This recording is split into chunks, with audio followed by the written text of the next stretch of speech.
We on? What camera? I'm talking to this one. Jake, can you show me that guy right there? Left guy. Welcome to the Deal Champs podcast. I am your co-host Strat Daddy. We have another live pod for the people. You guys loved it last time, and we have a special guest, the world's sexiest Mexican, Mr. Rafael Cortez. Thank you so much for joining us. so glad to be here, guys. All the way from Phoenix. Yeah, you're giving me a different type of hype. I've never gotten that before. I love it. Thank you. Oh, I put on my sexy shirt for you too. I mean, Jason told me it's a fishnet shirt. I didn't know it was a fishnet shirt until Jason said so. I got some fishnet pants I might be wearing this evening, so I don't know. We'll see. I love it. Let me get this bitch live. It's You fun. live on your IG? Yeah, looks like I am. Sweet. All right. If you guys are tuning in, let us know where you're tuning in from. Dino's live. Jason's live. All right. I can put my laptop down. Real quick, I'm your co-host, Stratton Brown, aka Strat Batty. I've scaled 2 different companies to 7 figures. Right now, we're on a 0 to a million challenge, wholesaling houses nationwide. I'm documenting everything on YouTube and Facebook. Feel free to give me a follow. And actually, I'm gonna catch this one right now. If this show has given you any value, do not forget to hit like and subscribe. We need to up our YouTube presence. If you guys are watching this on YouTube, listen to it on the podcast app. Show us some support. Give us 5 stars. I don't even know if we're on Spotify. I can't find us right now. We are. Okay. But don't forget, like and subscribe. We're trying to give you guys as much gas as possible. And our goal is to help you guys implement all the things we learn. We bring on some of the best entrepreneurs we personally know and don't know to come give you as much value as possible. We have the master of hair today, getting ready for grease, cutting out all the carbs, looking fucking juicy, Literally. like a Dorito chip. I haven't tasted a carb in like 5 days, guys, so I'm running on fumes right now. That's it. It's bad. It's bad. Going to Greece on Monday, so we're cramming in 3 weeks worth of work in the next 4 or 5 days. But I'm glad you're here. Thank you for coming down, brother. I'm really looking forward to tonight's event. I'm your other co-host, Jason Pritchard. Quick backstory on me is I worked in corporate America for 15 years. Hated my job. We burned all the boats in 2014. Have not looked back since. We've done 450 deals. We own a rental portfolio of just north of 100 units, mainly here in Central California. And like we always say, the goal of this pod is to try to transfer as many of the real life learning lessons that we can to you guys that are watching today, to the people that are coming to the meetup tonight, so you can skip past all our mistakes and get to where you want to go as fast as possible. Go ahead, Captain America. Shout out Shanae with the Captain America. Yeah, quick shout out to Shanae. I didn't bring it with me on the plane, but next week I'll definitely be showcasing Shanae's gift. I can already tell she's an amazing gift giver. She's got a similar quality to you. Very thoughtful. So she came back with full force. Captain America. Shout out to Shanae from Resimply. So how cute do we look on this love seat? I'm looking down at the camera right here. We look good. Jason's breaking out of his comfort zone. Right? Get like touching other people. Look at all this bro. thigh. Like, There's a lot of thigh right here. close. There's a lot of thigh. Yeah. So guys, Dean Rogers, your other co-host, aka Captain America. My story is I started my career in the NFL, then I transitioned to corporate, then transitioned into real estate. I've been doing real estate now for just over 10 years. We are just about to hit 700 deals that we have done. Getting close to that. We're doing 100 deals a year, and we are coaching students how to get started in real estate with the wholesaling playbook. You guys can always connect with me at deanrogers.com. Super excited to have Rafael Cortez here. Shout out to True Player, OG from Phoenix, Arizona. So excited for today's podcast. Shout out to Dino real quick on those killer KPIs. Jason, have you been seeing the KPIs he's been posting? You gotta He's like, check him out. he's like 1 in 5 right now. Yeah, KPIs are Lead to pretty hot. contract 1 in 5. Last week was like 32 leads, 5 deals. I can't remember how many offers we had, but it was under 10. To me, that's fucking insane. In the state of California, that is like They're pretty good right now. orgasmic, honestly. Yeah, that's right. Yeah. Like, Way more leads. And then we have the world's sexiest There you Mexican, the man who's helped me out so much in business, Mr. Rafael Cortez. guys, it's great to be here again, man. Last pod we had was a lot of fun. We had to do it over Zoom. It's way more fun when it's in person, so it's always a pleasure hanging out. Thank you guys for the invite. My name is Rafael. I'm out of Phoenix, Arizona. So that's mainly my. It started as my main market. I come from the fire department background. I used to be a firefighter, then launched my first business, which was a non-emergency medical transportation business. In the interim, in around 2009, I started doing real estate. fix and flip, got into wholesaling, and I just haven't looked back since then. Right? So I've been doing it for a long time, and now we do deals nationwide. So it's been a ride. Right? So yeah, that's me. We need to get people's like pedigree so we can give them like a true announcement, like, hey, Rafael Cortez, accomplishment, right? Like, and just like name them off for like 5 minutes, make them feel really good, hype it up, and then have them come in, and we could have them like walk in from over there, have like the lights flashing, the whole thing. Yeah, that's what we're doing. Smoke. Mariachi playing. For you, yeah. That's what I got for you. Oh yeah. Which one do we want to start with? Let me grab my iPad. Did we want to start with the housing credit? I think we should save that one for a little bit later. We can save it. I think we should save that one for a little bit later. All right. One big thing that Jason brought up: how is the Phoenix housing market actually doing? I don't know if you're doing a ton of deals over there anymore, but like, what are you seeing? Because I know Central California, according to these two, is on fire. Some of our innovations in smaller cities are sitting, and I think that may be due to incompetence on our end. But it seems like it's not like on fire. What are you seeing in Phoenix, and what are you seeing nationwide? I wouldn't say it's on fire. I mean, for example, Phoenix is a pretty interesting market, man. Like we see trends in Phoenix, and then you see the ripple effect like 2 months later, 4 or 5 months later, across the country, right? But it's usually one of those hubs where a lot of things start happening first, and it just kind of keys into the rest of the way the market is going to behave. If you go in websites like Fred Data, for example, and you follow the trend lines of whatever stats you're looking at in the space of real estate, you look at nationwide trend lines, and then you go back 5 months and whatnot, or half a year, and look at Phoenix trend lines, and they almost overlap. It's pretty interesting. But it's not I wouldn't say it's a hot market. There are definitely more deals popping up in terms of free foreclosure. It's always been pretty competitive when it comes to the real estate investment, the wholesale side. We are seeing, like, for example, I just got stuck with a property that I thought was just gonna absolutely, rock, right? And when it came down to the dispo side, it took it down. When it came down to the dispo side, it was we ended up just, flat on our bellies. I actually lost a little bit of cash on that one because we just, it sat on the market and it didn't move. There was no interest, and it was one of those deals that, man, that should have moved. So you see some anomalies like that, but I feel like, more than the market temperature, it's I think like this, it's the psychology right now behind the buyers. Like everybody's just kind of waiting to see what's going to happen with interest rates. If you're a traditional buyer, on the investor side, I mean, we're just kind of sitting back and waiting to see what kind of battle we're going to take on here, coming up, especially with the political climate. So it's not I wouldn't say it's a hot market by any means. It's a very competitive market. But yeah, I mean, things are taking a little longer to sell, even on the traditional side. So we have to get super crafty. Like if we just adjusted our acquisition thresholds for the offers, so we would have more room on the dispo side to create some, additional incentive for buyers. When you say sitting a little bit longer, are you thinking like 30 days? Like, what do you see? Yeah, you're seeing average days on market to be 30 days, 45 days more than what they normally would, or what they were maybe 3 months ago, 4 months ago. So it's getting substantially. So with these attorney and facts that you're doing, are you still just coming in like 10% cheaper now, no matter what? Yeah, absolutely. So we have to be the cheapest property. I mean, we still go for the for the wholesale offer. There's going to be a value add proposition to that property, right? But we take that and we have an investor pricing, so off-market pricing whenever we push it. Then when we do the attorney fact and actually put it up in the MLS, we'll bump it up another 10-15% to cover for expenses and then give room for concessions and whatever it is that we're going to do. Right. So it's mainly a buyer finding strategy for us.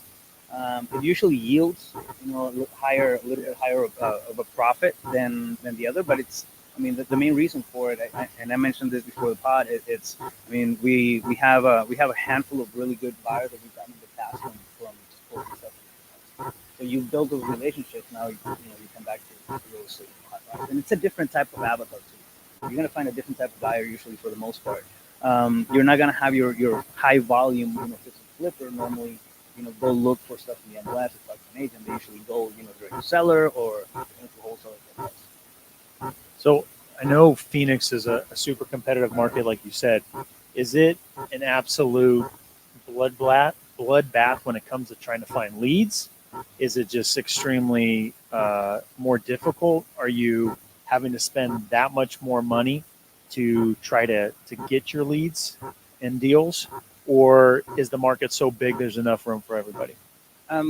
I think it's a little bit of all of the above, right? So it's not just the fact that competition is out there and everybody's doing marketing and this, and wholesaling got popular, right? Once it got popular, I mean, you have a lot of people jumping in, a lot of people making crazy offers, a lot of people getting pissed off because they can't perform, so I mean that has to do a lot to do with it, or that has a lot to do with it, but also like depending on the marketing strategy, like for us, backbone marketing strategy has always been cold calling, right? So when you factor in new regulation, compliance, everything that that we now have to go through to have a successful cold calling operation, yeah, I mean that tightens the ability, right, to market. So yeah, it weeds people out. So a lot of people just kind of fall off the ranks and either that or pivot. So we did a combination of the two. Still have a cold calling operation. It's a lot smaller than what it used to be, but went a lot heavier on the pay-per-click side, right? So which I heard is really difficult and expensive there. Yes, or no? if you don't have the belly for it, like don't even touch it. You gotta have reserves and thick skin for at least 6 months. I feel like to start seeing some of that continuous lead generation. But it's pretty interesting, man. And ebbs and flows. Like you go through the process of figuring that out, and we've been in it for about 6 months, so we're starting to see that, right? We're starting to see the light. And at this point, just with the combination of the deals that we closed and the amount that we put in, we haven't had it's not a big, massive return on those yet. But it's coming. We're seeing the lead flow coming in, a lot more frequent. I think this week so far we're at. I think I checked today. We're at around. What's today? Wednesday. Yeah, we were Tuesday. Oh, Tuesday. Okay, so time with you guys flies. That's it. Just have a good time. It feels like Thursday. Yeah. So, but we've had around 14 leads or something, 14 or 15 leads that people see, right? Out of those 14 or 15, we have about 6 that we're actually working as prospects. So yeah, but it's still higher quality lead than the cold call lead that we get. How many of those are like trash leads? I'd say 10 to 30% of the leads through online are like trash. No, I would say more, at least for us right now. Really? Yeah, and this is, I mean, we went nationwide, not nationwide. Well, yeah, we are nationwide, but we honed in on 20 specific counties. So I did research in 20 counties that have the population and the just the stuff that I look for when I'm doing research on the market, and we went heavier on those. However, we're getting leads all over the place. Like, it just happens, right, when you open up broad. But right now, I mean, we're seeing it's almost like a 50-50, honestly. Like we get a lot of bad numbers, bad leads, and then it's funny, but you'll see like I don't know, we get trolls. Dude. Like somebody will start messing around with the web form. And then just fill out web forms because they have too much time on their hands and they think it's funny. And some bots. Yeah, bots, and you get a lot of that stuff. Yeah, so it happens. I mean, there's things that you have to mitigate, but as you go through the process, you find really good stuff. Wow. So I mean, we've had, for example, one of the deals was a deal in Tucson, 55 kg. So the profit per deal tends to be higher as well. It's another thing that I've noticed. And I mean, it's just a different breed of lead. You just have to build up to it because Google won't just open the door. All right. So explain your research on the top 20 markets, because that was one thing that we were looking at in the challenge. Drew was like, bro, give me 20 markets. I was like, honestly, just give me something with a population over 100,000. The price point on average is above 150 to 200. It's actually pretty close to that. I go 300 plus in population. It's just going to be big enough for me to kind of assure, right, that there's a buyer's market. So I'll do that. I always look at the median price point for the range, and I'll do an individual search. For example, if the median price point in the county or the metro area is 300, right?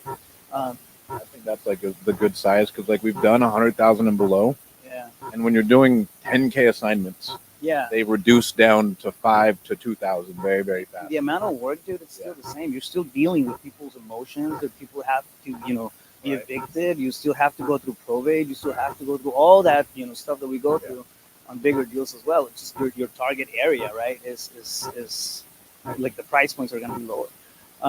So we found, I mean, it's more struggle, and there's areas out there that are not necessarily like super swamped with offers that are still working. I mean, we were talking about it earlier, but we're doing really good in Florida. There's markets in Florida that are, they have a lot of industrial coming in, and new development opportunity and whatnot. So you see the trend lines of where the areas are going. But I start with 300,000 in population. I like to have a price point that's at least $250,000 and above, right? And so we have some some deeper profits. And then I look at days on market. So if my days on market on a market are 120 and above, like, ooh, it's a very slow market. You know what I mean? We want to have better turnover on the deals, or better flow on the deals.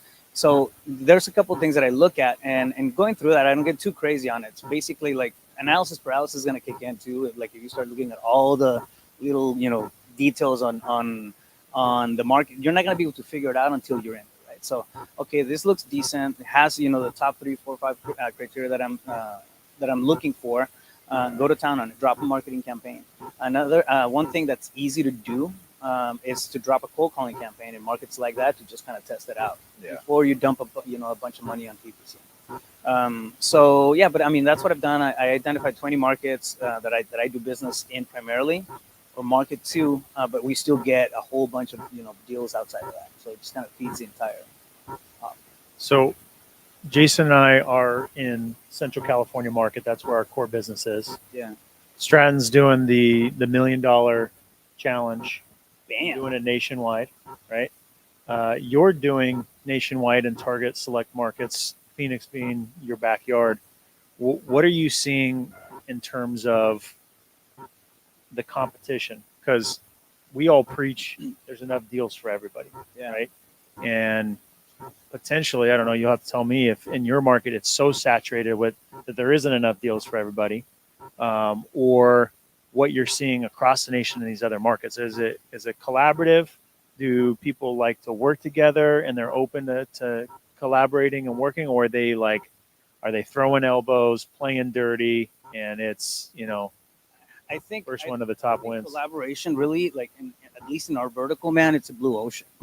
Like it's certain groups or certain silos of communities are willing to do it just because that's how they're learning the process.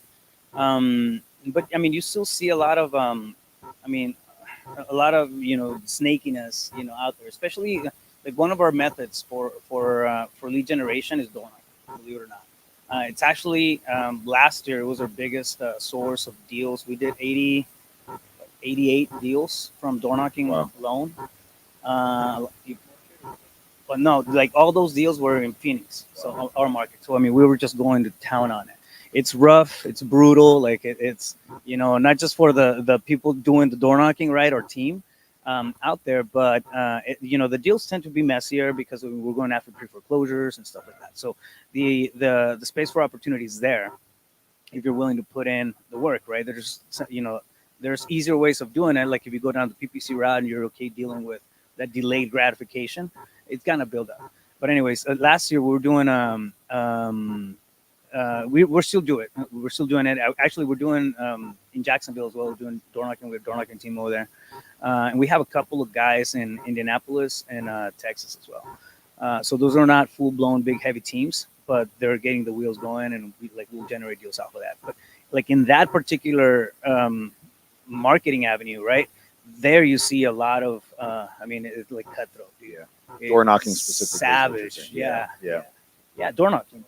Yeah. In general. So in that particular marketing avenue. So yeah, I mean, I guess it all depends. Like people are gonna if you call somebody, right? People are gonna and somebody else calls them as well. They're gonna try to undercut you. I mean, it's a shark industry still, unfortunately. But just to tie into what Dean was saying about the start in Phoenix and then branching out nationwide, was that, Rafael, for you guys just because you were ready and evolved to a point where you're ready to take on more, or was it partially like, hey, it's gotten hyper competitive in Phoenix and maybe we need to look into some of these other markets, a mix of both? Like, because nationwide, I feel like has become kind of in vogue and a little bit popular, and then I think people look at it when they're coming from a hyper competitive market like California or Phoenix, and they think like, hey, maybe it's just easier for us to do this? What was your thought process behind doing that? It was actually almost I was pretty comfortable in Phoenix, or the Maricopa County, right, and area, but the deal started to get, we started getting less volume. Yeah.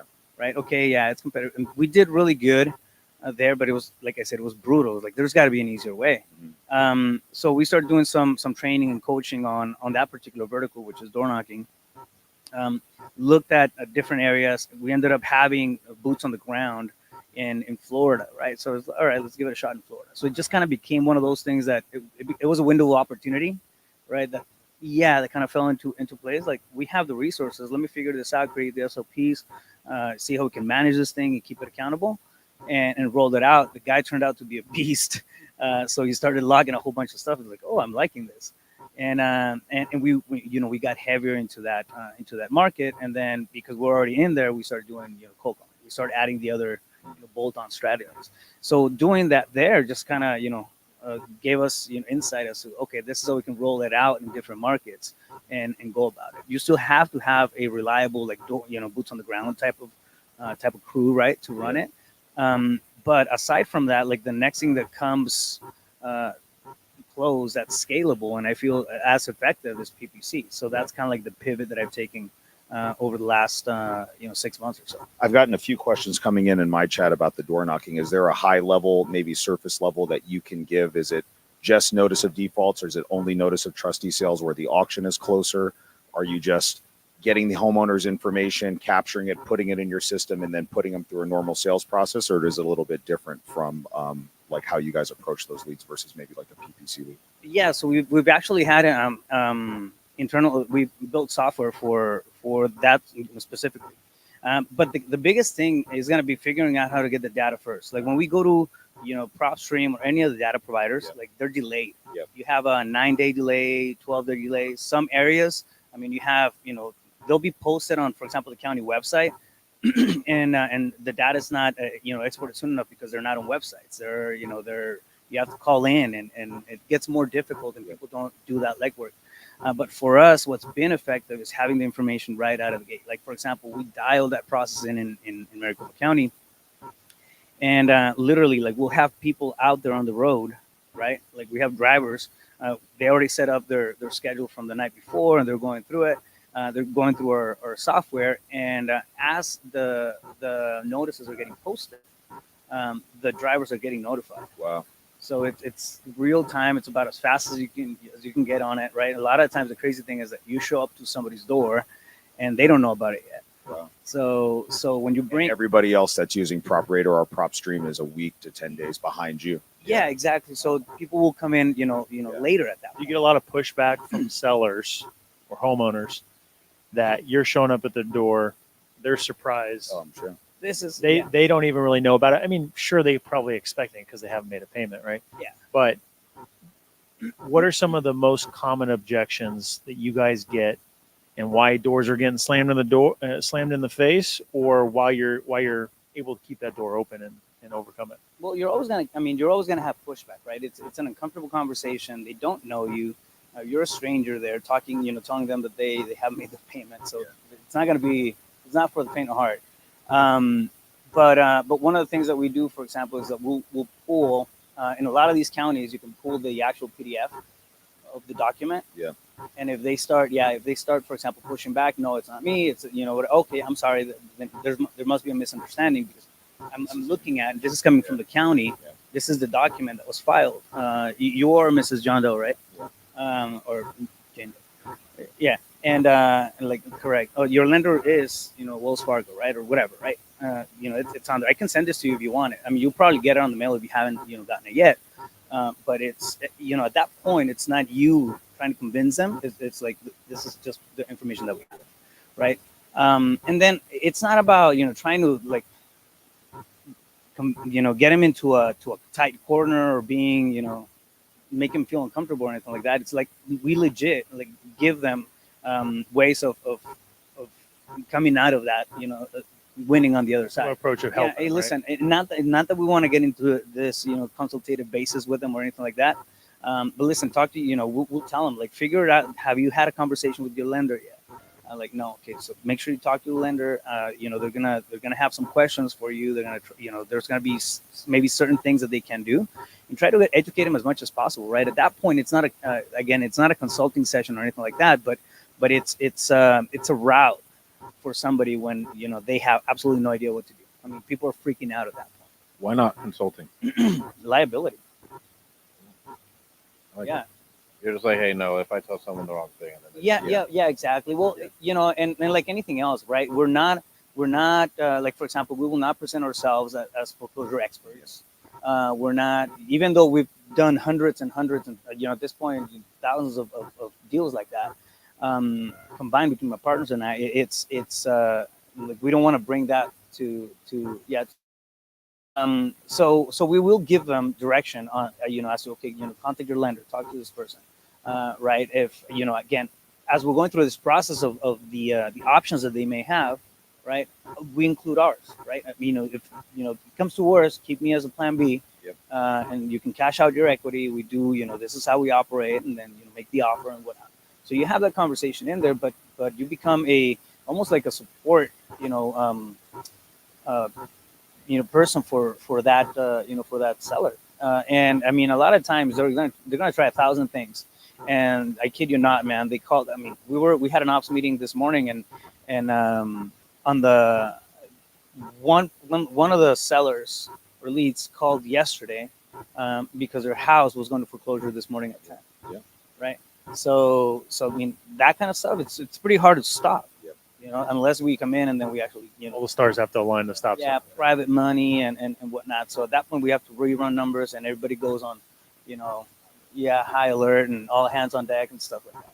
Yeah, so it's again, it's a pretty challenging type of marketing, strategy, I guess, method. It has high yields, but it also has a lot of leg. Yeah. Right? Lots of labor. And it's hard. It's harder to scale, because when you're setting up boots on the ground in different markets. I mean, somebody went to a party last night, they didn't show up, and like now you have your 25 less, doors that you're gonna knock. when you say it's a lot more work, what does your back end admin team look like? Because I wanted to bring this up with cold calling, like the amount of people that are needed to get that thing to the finish line, compared to just doing all inbound marketing. Not like door. Is it a lot of work that way, or do you have like more TCs? It is, yeah. So I mean, it's 2 TCs for sure for that kind of stuff, and of course, like having really good relationships with your title agencies. But yeah, we are gonna have at least 2 people working that type of stuff, because when it comes to pre-foreclosure, it's kind of like the flu. When you get the flu, it's because you have something else. Yeah, so it's kind of, pre-foreclosure is a lot like that. So they have, okay, somebody's in pre-foreclosure, but there might also be a divorce. There might also be a probate. There might also be an eviction. There might also be, something else. So it's like, for example, working right now, originally a pre-foreclosure lead turned out to be a probate, that turned out to be a double probate, that turned out to have 6 different signers on that agreement. I mean, so that's what I'm talking about, deals getting super messy. Yeah, so on the plus side, though, like the other wholesalers saw that, I was like, I'm not touching that. And we went through with it because we have the resources and the team in place. That's typically the way. The harder it is with anything, the less people that's going to be there, and usually the reward should scale accordingly with that, right? But as long as you have the infrastructure, the team, and everything, again, for everybody that's watching and maybe just tuned in, Rafael did 88 deals last year just from door knocking alone. Right. One of the A lot. Yeah, that's a lot. That's very, very impressive. That's a lot of effort. Yeah. So if you're coming to the meetup tonight, I'm sure we're going to dive into that and talk about that a little bit more. But we're all looking for ways. I'm doing a breakdown of my business model, how my team is set up and the responsibilities. So I think that'll answer your I love it. Well, you hit on the effort part of that. Foreclosure, the door knocking, that's a ton of effort. I mean, we have about 40 deals in escrow right now, and almost half of those have some sort of a title issue.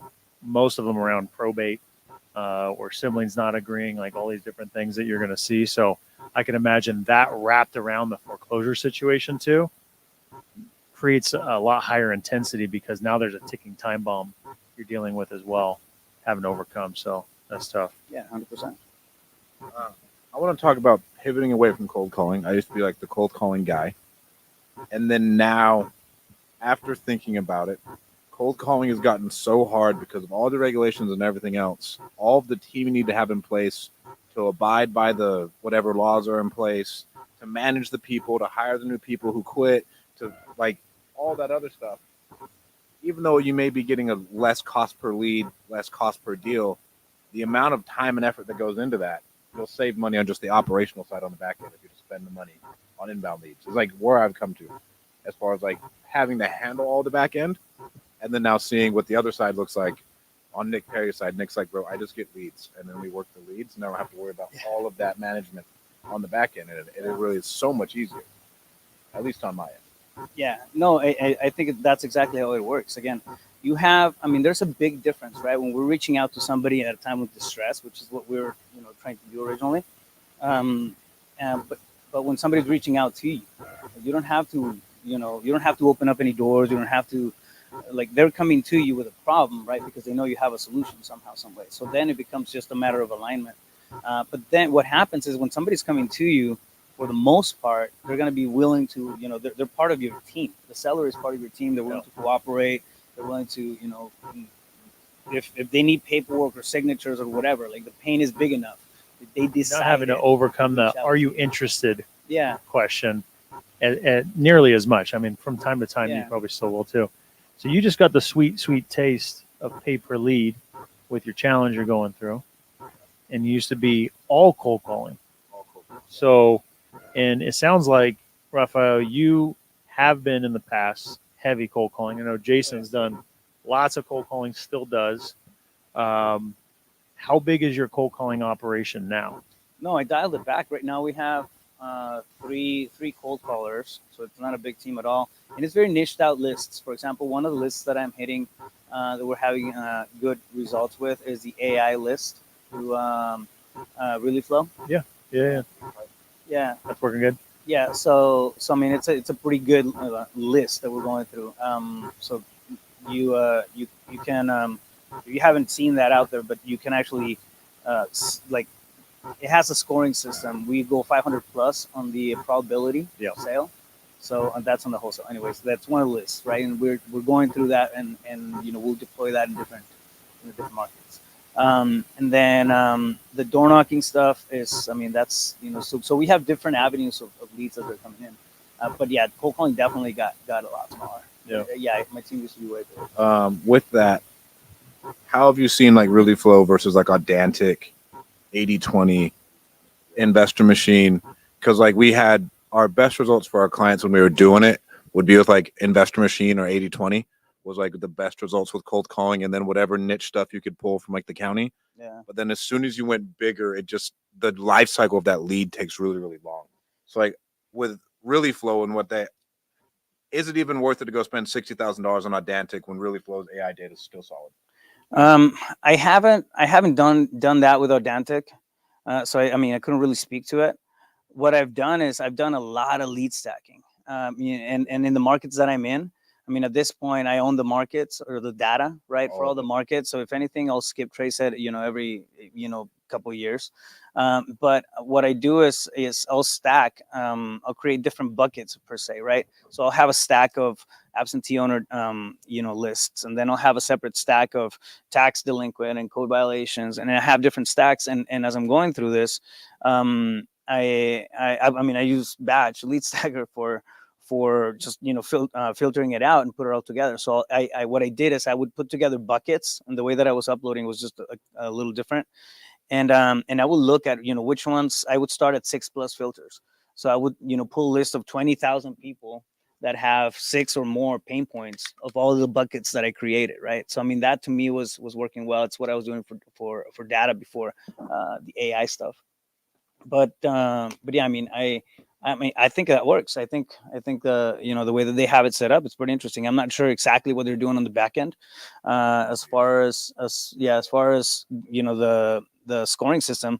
But I'm telling you, man, like cold callers reach out, and then they do get it's a conversation. They'll get pushback, as well, like everything else. But they're having a lot more conversations than with regular data. Question for you. So, would you go back to cold calling now that you got the taste of pay per lead and someone that's an inbound lead? Would you go back to cold calling? The only way we do it, and my next question was going to revolve around this. If it's like a solo caller you have really, really niche lists, or if you do go, you have a couple of callers and it's just niche down 80/20 or lead pipes data across your top 20 markets if you're going nationwide. And that's all it is. And so it may be an at scale cold calling campaign, but it's across 20 different markets of like 100 leads per market would be the only other way. And it'd have to be like, we'd have to see a great, great return. Because the biggest thing is now, like, we get so many leads coming in. Just to stop what we're doing and go to that other lead costs us money because we know this lead is going to close today, right? Like that inbound lead, I'm going to convert that within the next 30 to 60 days versus that cold calling lead. It's going to take my team 6 months to convert. And we don't want to, like, yes, it could be a good chase down, but with what I want to build like sales killers. When you're cold calling, it's not necessarily the same type of culture.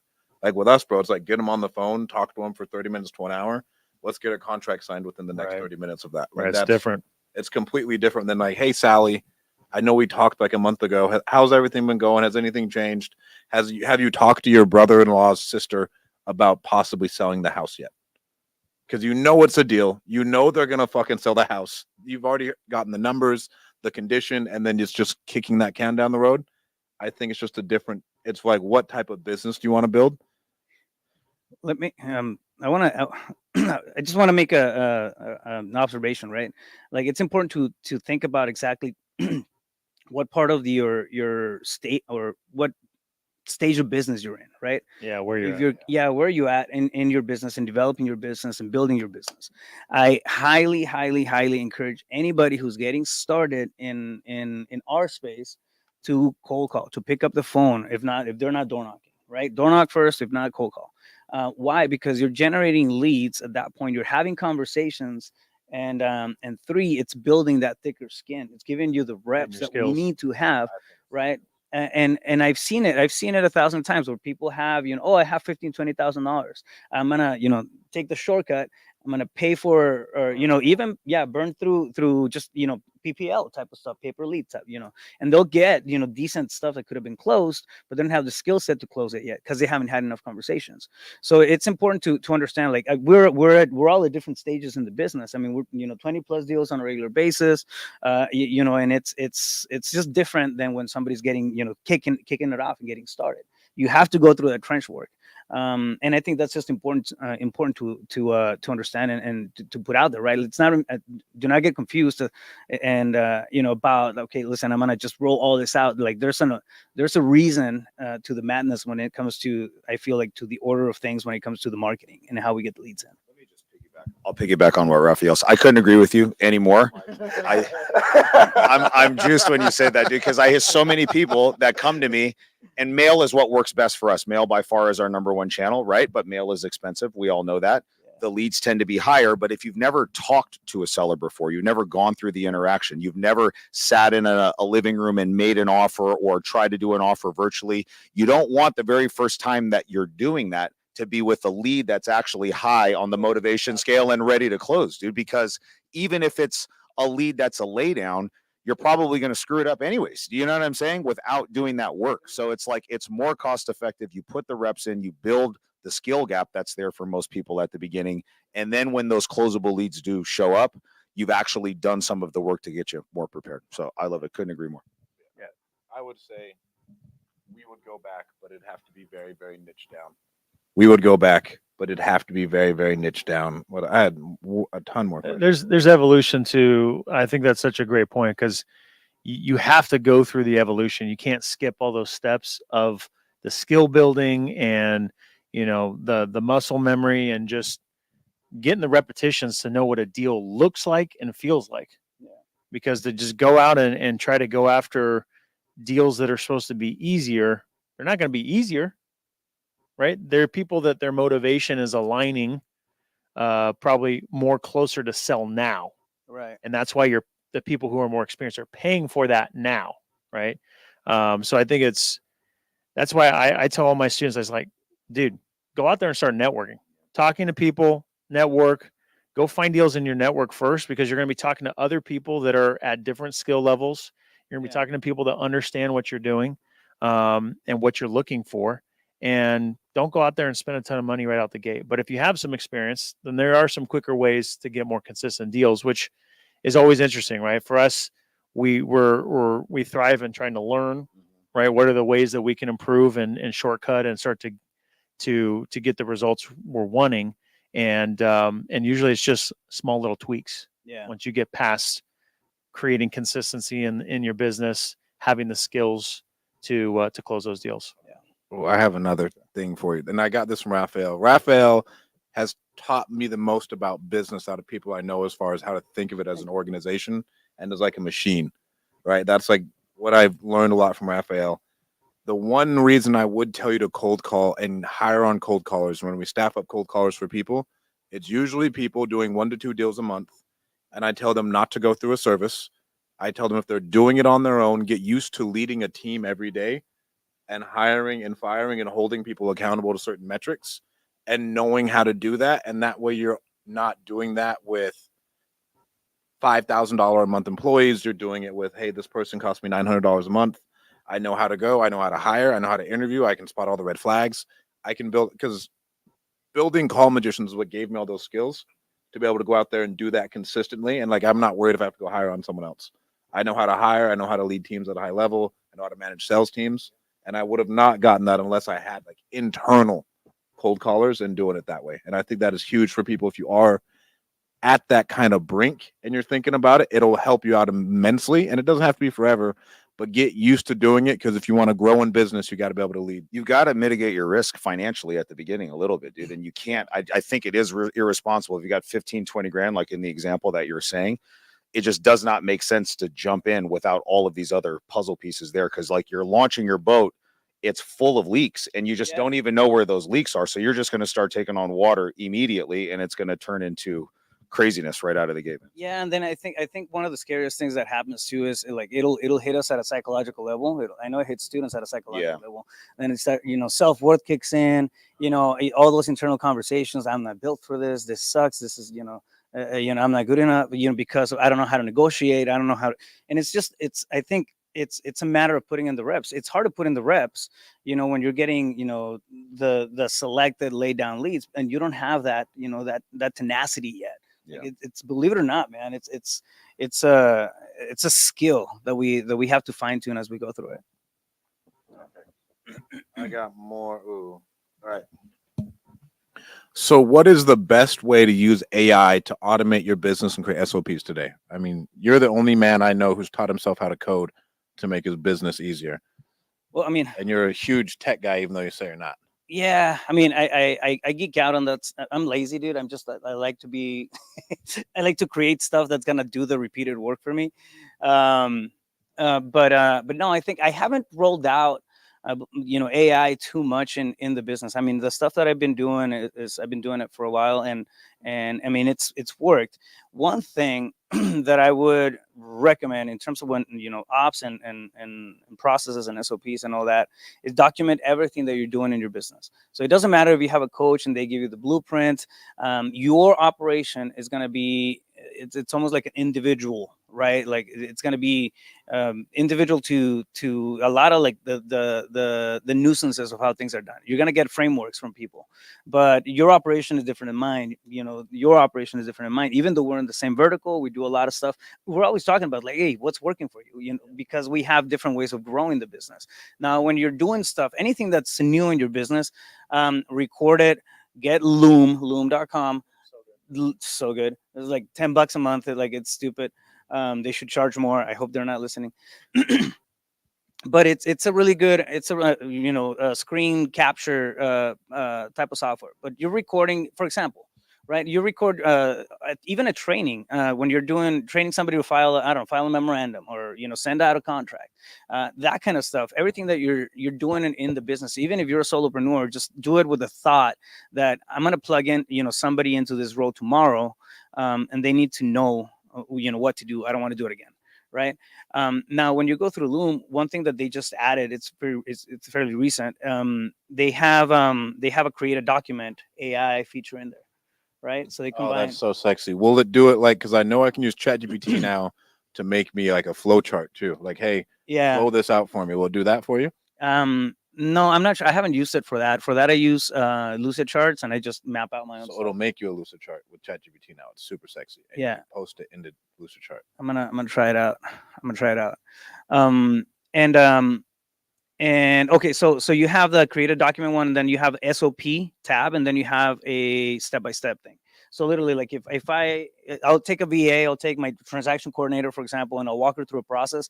I'll record it on Zoom, and or Loom, or whatever you have available. But the point is, you upload the document or the video to Loom, and it'll give you a bullet point, a breakdown of like the step by step process of everything that you talked about in the video, the links, the websites. I mean, it's pretty crafty, but it just makes the whole SOP building a lot easier because all you're doing is you're talking to somebody else as you're going through the screen. So when we start doing that kind of stuff, and it's not the sexiest thing, it's not like sending out a contract or getting back a signature. It's not you don't get that rush, right?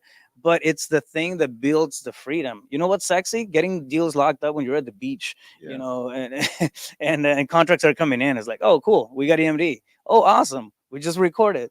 The only way that happens without you having to be there every 3 minutes for your team is when you document stuff. So Why do so many people struggle with that specific thing that you're talking about right now? Not locking things up on the beach, but taking the extra time to do the trainable moment, record and document the trainable moment, right? Instead of just jumping in and doing it themselves, because so many people can just through hustle and just grind, they can get to, whatever. Yeah, they can get to it like making good money, and they can escape their all that stuff, right? But I see so many people, myself included, for a long time, we just struggled with getting past that plateau and actually taking through that. You've obviously done it successfully. I'm sure you've observed other people. Why do you think people struggle with that? let me ask you this: how tired were you when you started doing it?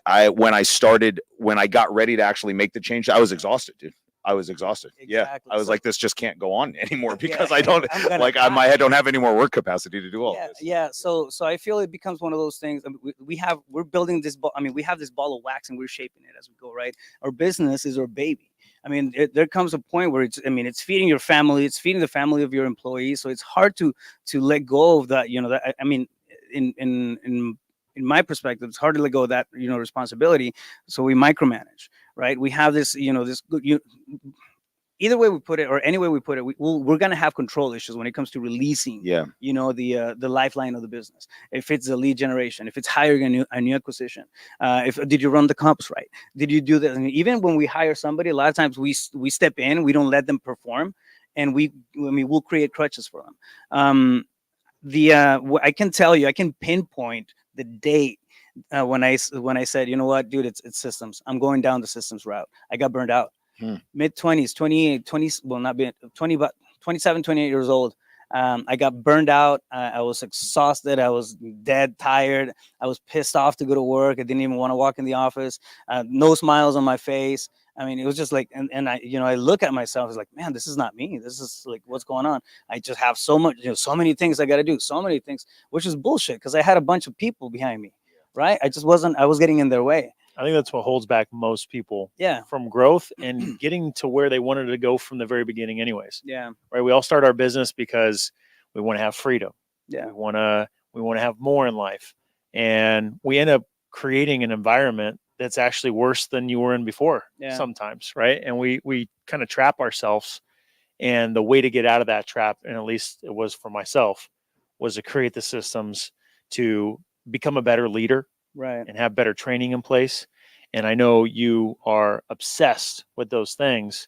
And I couldn't agree more. Like, my dream is always about spending more time with my family and being able to go hang out on the beach. And that's what a lot of my time is these days. Do I still work my butt off? Of course, because I know that there's just so much potential out there. And I know I'm not where I know I can be. And I want to be there. But it's all about systems, man. I mean, crazy thing is that we never get to that space, man. We're evolving beings. We're always growing. That's part of growth. We have the goalpost set right here, and when we get to that goalpost, like, oh, maybe I can push it a little further. Yeah. And then it's another leg of the journey. I mean, that's I feel like we have to fall in love with the journey itself. So you have to enjoy the process. Enjoy the process, and build it up as you go. But it's a really good point. I feel like we either do that out of because we have control issues. we're scared of For sure. losing what we're building, right? We worked so Um, hard for it, right? Yeah, exactly. Or you want to be a perfectionist. You want it to Yeah. be absolutely perfect before you kind of let it go, and that's not going to happen either. So Are you more of a perfectionist or is it a control thing? I'm somewhere in the middle. I'm okay letting go the things that I don't want to do. So I Yeah. very early on, I let go of some operations, admin, bookkeeping, project management. Right after a while, I was just like, okay, this what is about fine. acquisitions? Acquisitions was the last, dude, and I held on to it forever because I always say I was good at it. Right. I also there's a part of me even to this day that still likes it too. So I still get a little bit of a Yeah. charge out of doing a deal. Right. And then you couple that with like if I don't go over there and close this deal, but I give Scott, for example, who may not be operating at the same like potential that Jason is, if he doesn't go do it, we may be leaving 40, 50 grand on the table. Right. And to me, that's a big, that's a big miss, dude. If we miss on that, dude. So Jason is just going to step in and do it. And I stayed in that place for probably 2.5, 3 years. And it was just exhausting. And it reached a point where hand was forced a little bit. I was also really tired to do it. And I was just like, if it has to be right now. And it was the best thing that I've ever done, dude. Because you've said like now 2024, I've been involved maybe talking to sellers on less than as many occasions that I can count on one hand, dude. And that's been such an awesome feeling, dude. So it really does work when you're willing to pay, when you're willing to put the effort into document and start doing all that stuff. What about you, Dino? I feel like you're way more of a perfectionist. A perfectionist is definitely a problem. What was the other one again? Yeah, what is it? Control issues. I mean, Control. you have, yeah. Okay. So as I'm thinking about day-to-day things now, where I'll step in, where I've told myself to stay away from, I'd say it's leaning more towards the perfectionist side. Naturally, I like to control things too. I like things to be done a certain way, but it's probably leaning towards because I want it to be done a certain way, right? We've done enough stuff together now at this point where you could kind of tell, like we can kind of vibe off each other's personalities. Where it's like, let this person do this, let this person do this, um, and so that becomes a real struggle for all of us as we're striving for greatness and want to do the best. And I think that's a great example where it's like, man, if I don't do this thing, we're losing money. That becomes a really hard thing, and then it starts to become a question of, well, is it always going to be that way, or is it a talent? Is it a personnel on the team problem that I need to resolve? And I had some good friends throughout the years that pushed me off the ledge to get out of my own way because it was always a performance thing. Like I can do it better, so why would I give that up? I can run escrow better. Why would I give that up? I can close the deal better. Why would I give that up? And it took a lot. Acquisitions was one of the first things I gave up, and that was really hard because it's not like we were balling out at the time. Like a lot was riding on the success of this new person we brought in, but I knew it was necessary for me to get out of the way and start working on the business, Right. and not deal by deal by deal, because you're right. It was exhausting already at that point of having to take every call at every time, at lunch, at dinner, late at night, early in the morning. And I knew if we wanted to go to that next level, I had to give that up and start bringing in other people. That's the epiphany, I think, just even now talking through this. I think one of the things that you have to look out is zoom out a little bit, because we're so involved in the minutia in the day to day. As soon as you zoom out and you look at the opportunity cost of what it's costing you to step in every day, because we think numbers, we're always kind of bottom line people in that, and you really project out what that opportunity cost. It's a lot, dude. And not only is our business grown, we're thriving financially this year, and it's not like I'm doing less work. I mean, as far as like the amount of work, I'm just doing different stuff that positively impacts me fulfills me in a different way. So it doesn't feel like the monotonous stuff that I've been doing every day for the last 3 years. It feels like a new challenge. I feel like I'm evolving and growing, and all those are really cool feelings, man. And that evolution never ends too, because I can imagine, right? Like you stepping up to commercial or industrial things, you've got to evolve and become a new version of Rafael every single time you break through one of these plateaus. Yeah, and it's scary because you don't know what's coming, right? Like, but you're. I feel like if you're an entrepreneur, you're innately wired, for that challenge. Yeah. so it's part of that journey. I feel it is. The two schools of thought, I guess, that kind of, guided me or helped me get through that was one, thinking about what's my highest and best, right? Every single day I have them written out in my notes, and when I journal and all that stuff, like I have to go back throughout the day. I have to go back, what's my highest and best? Is my highest and best comping? Is my highest and best talking to a seller? Is my highest and best this point? Like it's at this point, it's not if I have a team, Yep. right? If I have somebody to to handle that kind of stuff. So what's my highest and best? It's building relationships. I mean, heck, on the plane on the way here, I feel like I made a very powerful connection, right? Like that's the type of stuff that happens when you're focusing on your highest and best. And then the second one right after that is the who, not how. So okay, who can I lean in or lean on to come in and help me with this? Now, how can I figure this thing out? Spend 6 months trying to work it through and then get some results. Like who can I bring in as part of that collaboration, that partnership, that either employees or somebody to, I mean, I was telling you, I reached out to Max last week, and shout out to Max.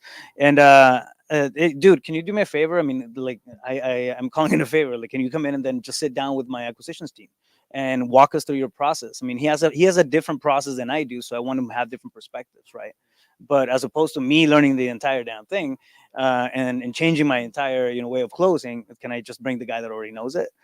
So I feel like when we do that kind of stuff, we take leaps and bounds in the progress that we're looking for as entrepreneurs, and then we just stay focused on the stuff that really makes a dent, right? That makes a difference. That's good. Wow. One thing I've learned from you is you're in a constant battle against yourself, and really your business is dictated upon how much you can grow personally. Right? Because I know you're a huge mindset guy, and I've got a lot from you in that way. What are you consistently doing to grow? Because I don't think I know very many people who learn like you do. I'm sure. I mean, I'm sure there's a lot, but thank you. I appreciate the compliment, dude. I mean, I think we can be theorists. Like we can sit there and then read all the books and then be theoretical, right, about the stuff that we're learning, the stuff that we're practicing.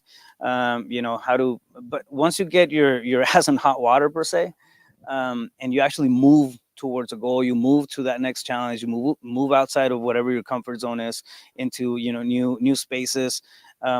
Like it's gonna call a different version of you to show up, and then we're forced. Man, I've always, I feel like my biggest moments of growth have happened um, right in the middle of adversity. I mean, I remember one of the I feel like the first time I said, this is it, I'm never gonna be broke, is when I was looking out the window and they were repoing my car. I had a baby on the way, and like that was all kinds of things were going wrong, right? But after that, it's like, okay, like shit just got serious. And this is 2007, man. It's wild. Like the stuff that happened in the next following couple of years was massive because like there's no turning back. But I feel like, I mean, that's a let's call it a traumatic event, and we start creating ideas, engrams, and behaviors after that kind of experience.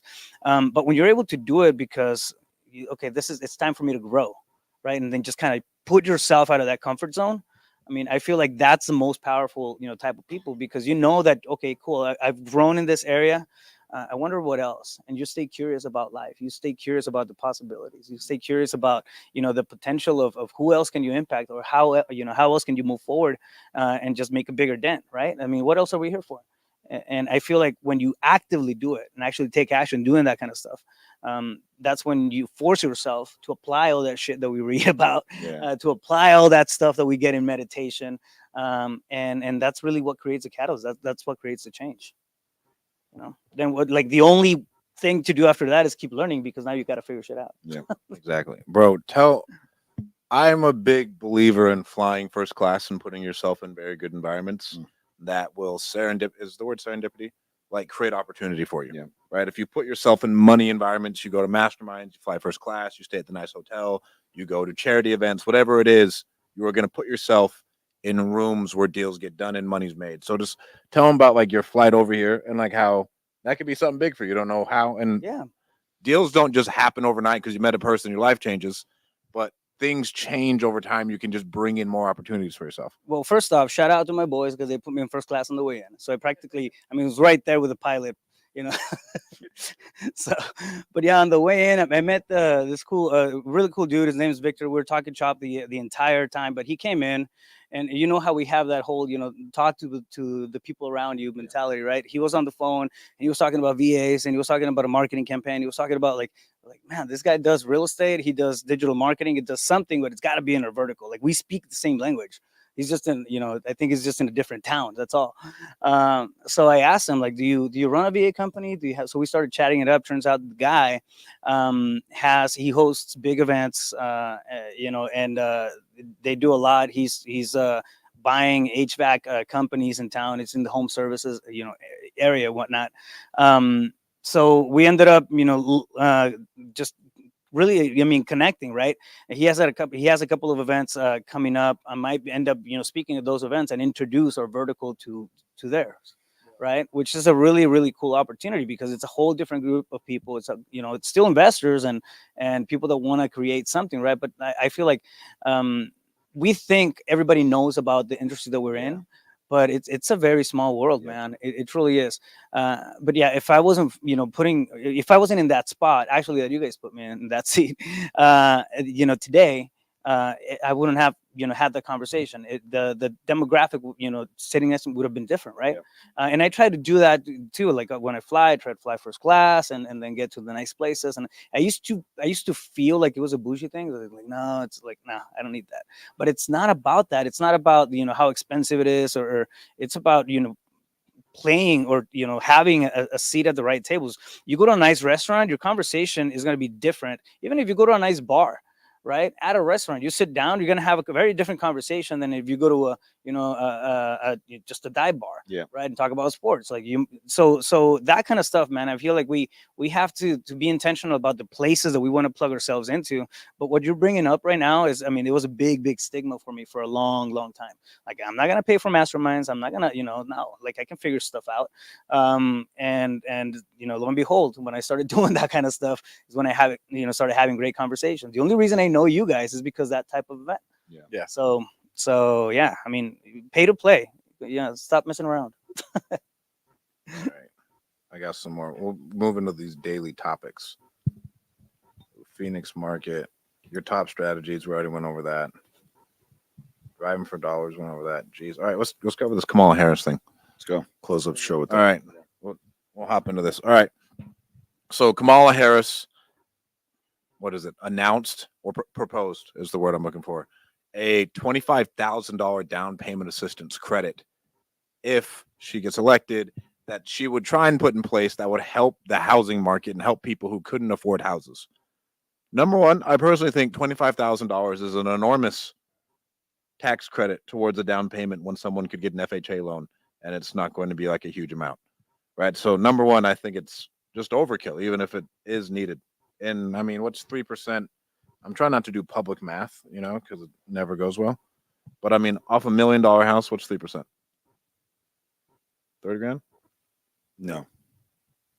3%? Yeah. 30 grand. Yeah. So 30 grand on $1 million house, right? Like, I feel like, Yes. Go. Yep. right. So I think 25 grand is overkill, regardless if it's in place, because the majority of people are going to get an FHA loan who are first time home buyers. Like, no one's going to go put 20% down if they don't need to, in my opinion. Like most, and you guys flip more than I do. Out of all the first time home buyer product that you sell, how many of them are FHA loans? Yeah, I'd say maybe not I'd say 40% at least, could be approaching at least half, because a lot of the stuff that we flip for lots of different reasons is we want to stay at or below the median price. We want to stay where there's scarce inventory, there's lots of buyers, and a lot of times that's going to be FHA. I think. What do you guys think this would do to the real estate market or the housing market? My initial opinion and thought is this: we've already seen what happens when you just put artificial money into the economy. Incentives. Yes. Yeah. So when you just start pumping this money into the economy, that money is going to come from somewhere, first of all, and then we've already lived through that for the last 3 years as far as what's going to happen. So we have not solved the inventory problem that I think most people are still having. I do see inventory creeping up a little bit, but it's nowhere near like a balance as far as like demand for buyers and sellers. And I still think if you do something like that, you're going to create an influx of people, and we're going to see prices continue to go up. I mean, when you're talking those numbers, right? But dude, it's now buyers have to pay their own 3%, right? Like, so this is popping up. This is a very real thing that's happening too. So broker compensation, right, changed as well. So now instead of the seller, covering all the fees for the sales, now the buyers have to come in with their part, right? There's ways around it. They're getting super clever in a lot of these states and counties, but I think, it's gonna be a hit, right, to kind of wash off some of that. And granted, people may not be buying all of them, but maybe buying $1 million homes. But I think some of it is gonna go to that. It's basically, the way that I see it, it's I don't think honestly that it will create that big of a ripple effect, because we still have debt to income.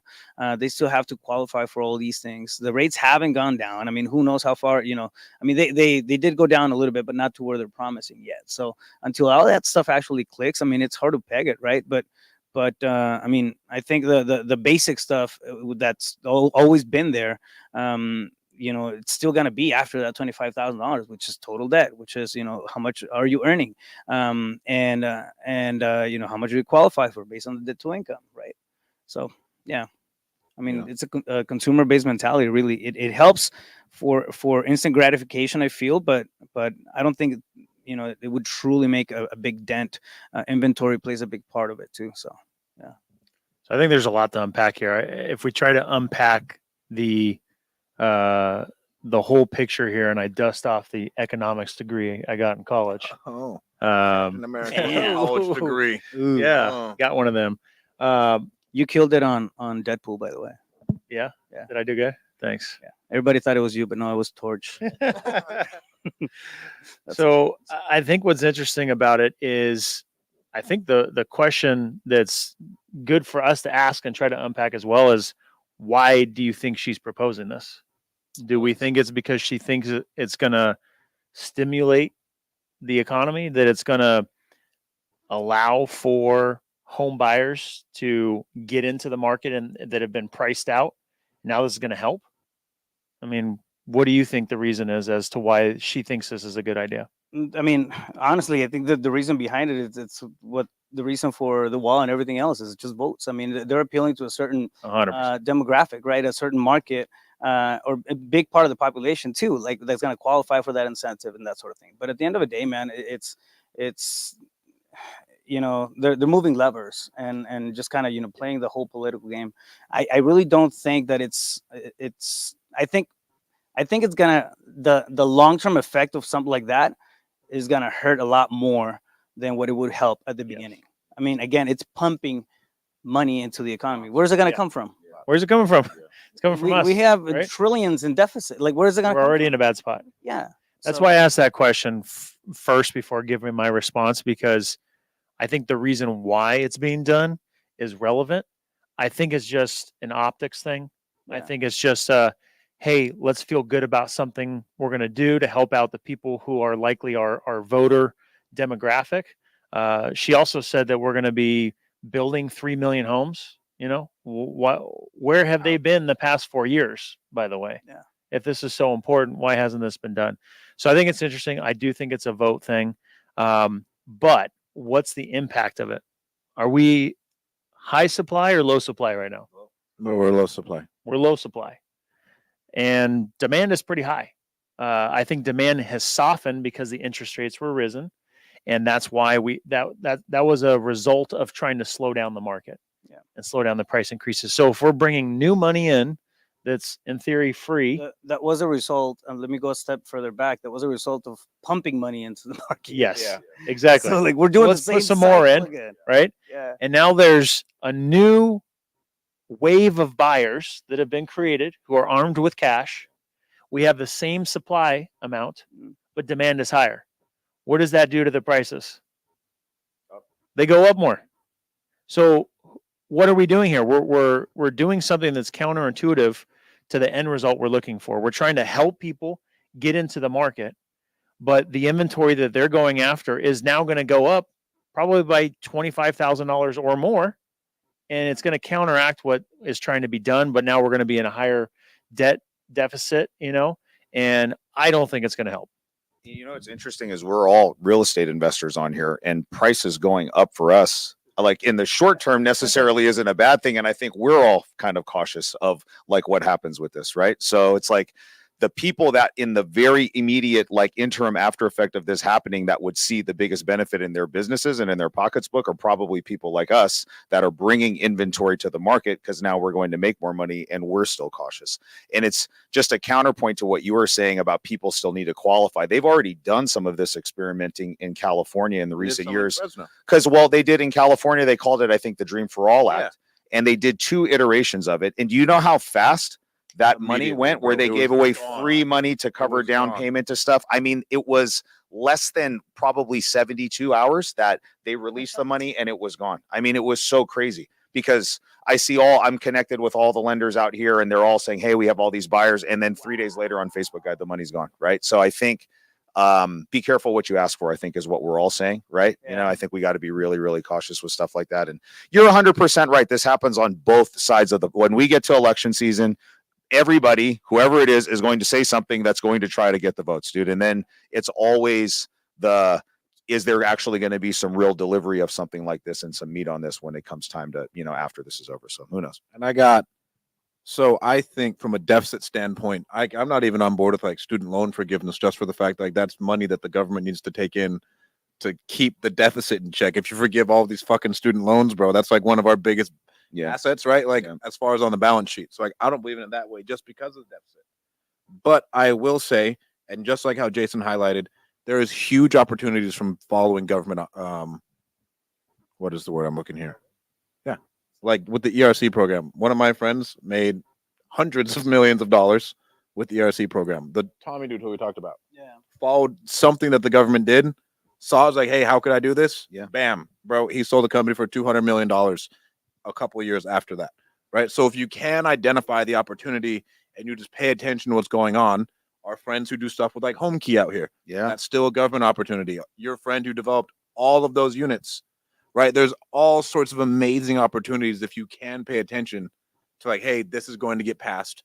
There's going to be ripple effects. What are like the second and third order consequences that are going to happen here? That's what's crazy, dude. Like, because when you really think about that, so you brought up HomeKey, right? And so after COVID, there was a bunch of money pushed into Project HomeKey, and a lot of that got funded to help with housing homeless people, right? And then there was an article in the LA Times. I still have it saved on my phone because my sister at one point worked for City of LA in their homeless department, right? She worked in that department, and in the article, they did all the accounting of what it cost in the city of Los Angeles for them to house one homeless person, all of the money that got spent, and it was north of $600,000, bro. North of $600,000 per unit. I'll show you guys the article after we get off. I have it saved on my phone. Yes. That's so insane. All of that money that got spent when they did all the accounting and everybody went to do it, $600,000 per unit per one homeless person.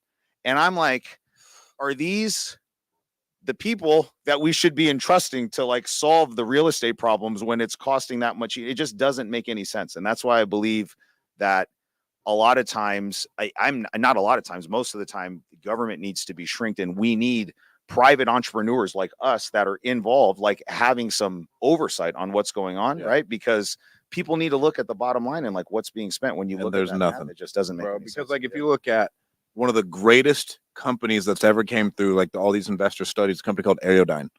I was like, bro, I've listened to all these podcasts about it. I'm like 2 podcasts deep. It's a fucking manufacturing company for military and industrial parts. That's all it is. And then they skyrocket their margins to like 300% because the government has to pay them because these guys are the only manufacturers in America. All of that stuff, because it's like all that money, you have to pay prevailing wage. You have to pay all these things. So it's like it baked into the cost of this stuff. So it's just the most inefficient way to provide housing. It's just hard. So I think if they did anything, there should be a tax credit around developers getting more inventory to the market faster. That is like what needs to be done. I grew up in Utah. We were out there a ton. There's a housing shortage, like legitimate. We don't have enough houses. We can't build fast enough. There's tons of people who want houses. That is where you would honestly get the most bang for your buck. It'd probably help the economy more. And then I think the more you can at least help out the entrepreneur, more taxable income that's coming in, right? And it goes that way because that tax credit will happen you're still going to tax those motherfuckers out the ass when they go and sell these properties. Or you just make it so, like with the nonprofit stuff, hey, if you do sell it, yeah, there's this caveat, but you're going to have to now pay 35% instead of 33%. That 2% percentage points over this entire thing is going to be quite a bit of cash, right? Or whatever way it is. And so that's what I think honestly should be considered, but obviously no one's listening to us. Remind me what the tax incentive program was for building in certain areas and redeveloping, most commonly commercial. Opportunity zones are fucking amazing. By the way, so like opportunity zones, if you that's an example of what you were saying, which I think is an amazing point.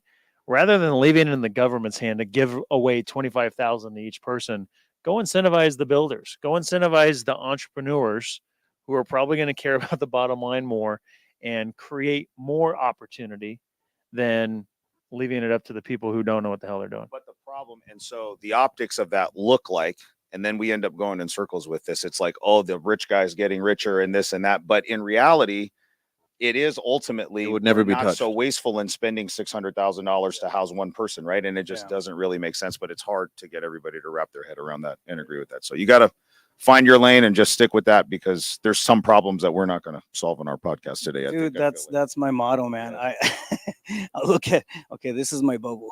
If you're lucky enough, you're gonna be part of my bubble. Yeah, that's right. I love it. I'll take care of my bubble. I'll worry about my bubble. And there's a lot of shit that happens outside of us, right? And not that we can't absolutely, have an impact or whatnot, but I feel like a lot of the stress that comes to us, will come from stuff that are outside of our control. It's like, man, I mean, it's my responsibility to maybe not fix world hunger or homelessness and all that stuff, but fix my own, my own shit for the time being. That's right. And I think we go back to the stuff that works, right, for us. But there's so many moving parts. I think it's confusing by design. It's hard. I mean, I haven't talked to anybody. I haven't talked to a single not that I talk to a lot of politicians either, but I have had, a few conversations with a few smart people, and they can give me some insights on certain things, but at the end of it, like the grand picture, like what's going on. It's hard. It's hard to peg it. It's hard to understand that like nothing. I feel like nothing makes sense right now in the world. So I mean, we just have to go back to like you said, our lanes and carve that out. I'd rather give some tax incentives to Elon Musk and let him go, bro. Just let the man. Which frees up capital for him to go hire more people, which, by the way, creates more taxable income, so that they can go solve some problems. They can go build some houses. They can go do this stuff rather than land a rocket on the moon and bring it back and land it back on Earth. Bro, give the man more fucking money. Give him more money. Give the man more fucking money. More, and it's less about giving him more money. Yeah, all you gotta do is print it. Yeah, bro, just give the man money. I promise you, he's gonna do something with it. It's gonna be great. They're already printing for it. But rather than just giving it away, I think you've got to create opportunities, and that's where I think there's a lack of creativity of people sitting in those positions. Rafael, how much does politics even go into your decision making in business? None. Like no reading, nothing. No, I don't watch the news. I don't read the newspapers. I mean, at the end of the day, we're gonna get, the hammer's gonna come down. Like it's gonna come down everybody. There's. I like to look for opportunity. For example, in like stock opportunity and that sort of thing. But politics. I mean, I'm just gonna keep doing the thing until the wall is like right in front of me, because it may or may not get there. Like, so. You think there's anything with this election that's going to change what you do in your business? Depends on which way it goes. It definitely is. Not necessarily, me and the way that I go after it, but the strategies and some pivots I will have to take. I feel on one, how the market goes, what happens to pricing and all that stuff. Like right now, I can't bank on anything. So I learned to just keep stay the course until the course actually changes, right? So. But yeah, I don't know. It keeps me sane too. Like if control by staying out of it. Yeah. Well, yeah, exactly. I mean, think about it, right? Like most of the stress that we get, and like this is just psychology. Most of the stress that we get or that we take part of, it's created by stuff that's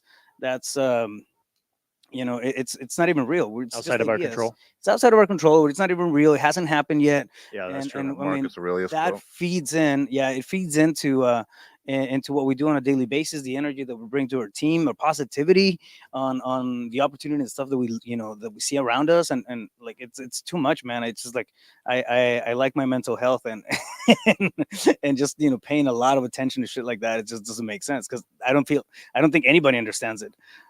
So yeah. Jason, you have any comments that we need to attend to? Dino, any comments like No, in the chat? This was good. No, I've been keeping an eye on it. We're pretty good right now. In the chats. Yep. Do we have anything in StreamYard?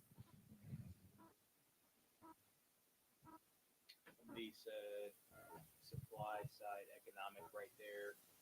Another person said opportunity zones. Shanae says she loves us. Oh, what's going on, Shanae? Shout out Reese Simply. All right, guys. I think if you guys don't have anything else, that's all I got. Thank you. We got the world's sexiest Mexican here. I mean, bro, he's gonna be here for a couple more hours. If you guys are watching this live, come down to Bitwise South Stadium at 6 p.m. I think it's in about an hour. Bring your questions. Bring your Yeah, questions. Shout out to Rafael, guys. If you're watching this now, you're watching it later. What's been so cool for us as we've grown through our career is being able to connect with people like Rafael and be able to, find ways. This is one thing we always say: find ways to add value to them first, and naturally value will come back to you. So if you guys can support Rafael, follow him on Instagram, drop in his DMs, ask some questions, all that kind of stuff. It always makes it more fun. Feeling is mutual, bro. Where can people find out more about you? I'm pretty active on social. IG is the biggest spot for me. So Rafael Cortez, CEO. Did you have an accent when you said that? Did you hear that? Rafael Cortez. Right? I mean, Roll your R's, bro. a double one. Okay, bro. You cancel. got to put the That's you got to put the why- in there when you're typing it out or something. Oh, you sexy I said motherfucker, it bro. in Spanish. Rafael Cortez. Almost. Pretty good. It's pretty good. All right, guys. Thank you so much for tuning in. If we don't see you tonight, we'll see you the next time. And again, don't forget like and subscribe. Don't forget to follow everybody else here, and we'll talk to you guys next week. Jason will be in Greece, shirtless.